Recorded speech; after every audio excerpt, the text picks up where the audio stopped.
தேசத்திற்கு கிடைத்த சுதந்திரத்தையும் கொடியையும் இன்னும் தேசிய கீதம் எல்லாத்தையும் மறக்க முடியாமல் மீண்டும் மீண்டும் கொண்டாடுவதனால்தான் மக்கள் மனதில் நிற்கும் அப்படின்னு இருக்கா?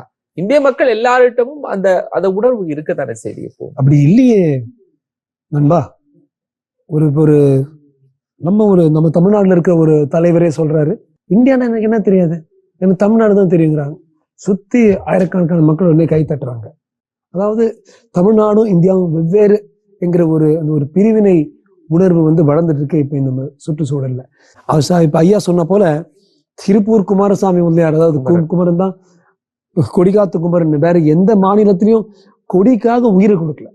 நம்ம தமிழ்நாட்டுல அவ்வளவு இருந்துச்சு. அதே போல பாத்தீங்கன்னா சென்னையில இருக்கிற கொடிகாத்து குமரனுடைய ஒரு பிரதிநிதி மாதிரி 1932 ஆர்யா பாஷ்யம்னு ஒருத்தர், ரிப்பன் பில்டிங்ஸ் இருக்குல்ல, அது மேல ஒரு சேலஞ்ச் மாதிரி கொடுத்து சினிமாவில் வர்ற மாதிரி நான் அது மேல கொடி ஏற்றுவேன்னு சொல்லி அது மேல போய் இந்திய கொடி ஏத்தலாம். ஏன்னா அதுக்குள்ள 1921 பிங்காளி வெங்கையா இந்த மூவர்ண கொடி இப்படி பண்ண போன்னு சொன்னாரு. 32 ஏத்துறான். எல்லா போலீஸும் சுத்தி இருக்கும்போது இந்த 24 வயசு பையன் அதுக்கு சினிமா மாதிரி அப்படியே மேல போய் ஏத்துறான். ஆனா நீங்க மக்களை பத்தி கேட்டீங்கன்னா யாருக்கும் பிங்காளி வெங்கையா தெரியாது, யாருக்கும் ஒரு ஆரிய பாஷ்யம் பத்தி தெரியாது. ஏன் பிங்காளி வெங்கையா பத்தி சொல்றோம். பிங்காளி வெங்கையா இறந்து போனது ஒரு பைசா இல்லாம ரோட்ல கஷ்டப்பட்டு இறந்தார்.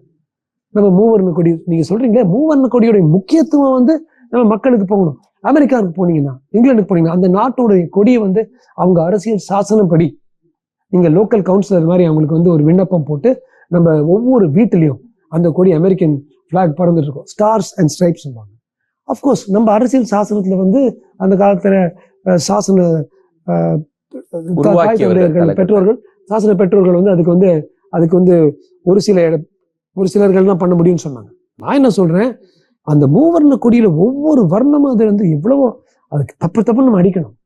கொடிகாத்து குமரன் மட்டும் இல்ல, ஆயிரக்கணக்கான நமது ஜவான்கள், கார்கில் ஆகட்டும், 65 வாரம் ஆகட்டும், 71 வாரம் ஆகட்டும், அவங்க திருப்பி வரும்போது அவங்களுடைய பெட்டியில சவப்பெட்டியில சுத்தி இருந்ததும் இதே மூவர்ண கொடிதான்.